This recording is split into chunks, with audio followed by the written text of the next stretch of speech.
My mother used to mix the fetuses she aborted as part of my own literary composition. Since I was young, I loved cooking, and perhaps I inherited that from my mother. Although we weren't very close, I consider her my role model in cooking. My name is Sarah, and my story began when my mother, Ising, passed away, and I inherited her cookbook, which was filled with her recipes. Since I love cooking, I tried to follow them immediately. That my mother used to prepare for me, and I felt I became closer to her. But I didn't understand why the taste of my dish differed from the literature. When I was little, my mother would prepare a special type of literature only once a year, and she stopped doing so when my father returned from abroad and no longer worked. My mother then told me that this literature was a secret between us. That night, I couldn't sleep. The taste of that special literature lingered in my mind, and I felt sad because I couldn't replicate it. Instead, I was trying to sleep when I suddenly felt a chill and nearly screamed when I saw the spirit of a small child standing at the foot of my bed. I froze in place and couldn't move as it slowly approached me, and when it got close, it suddenly disappeared as if it had never been there.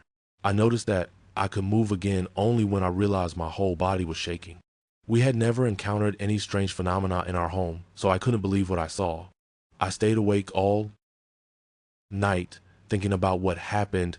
Then I convinced myself it was just a nightmare due to exhaustion.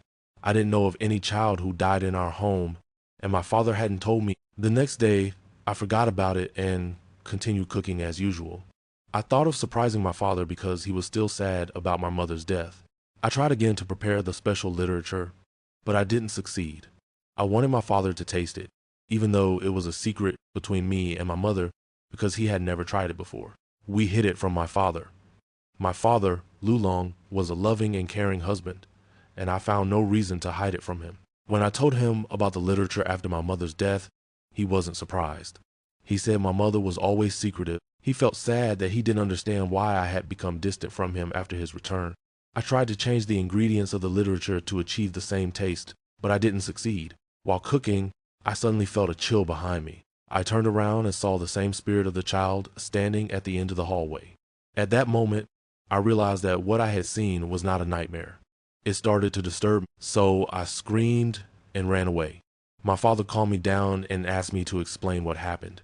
He said he didn't know of any child who died in our home, but he would look into it.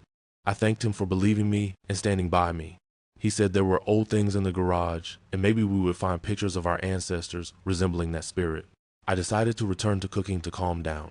There, I realized that the appearance of spirits began after my mother's death and perhaps had something to do with her. After a while, my father came out carrying a large filled with books full of my mother's diaries. When we read them, our world collapsed.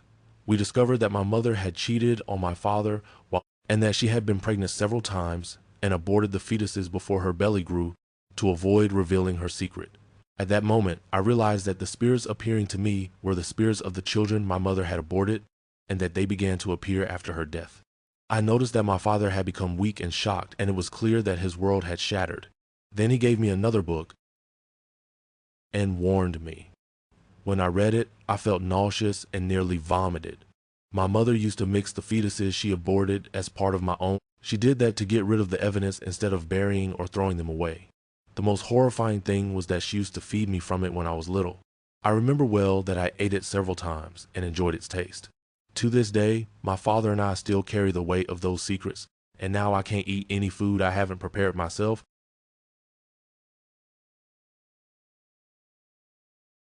for fear that what I eat might be human without my knowing, just like my mother's literature was music. Music.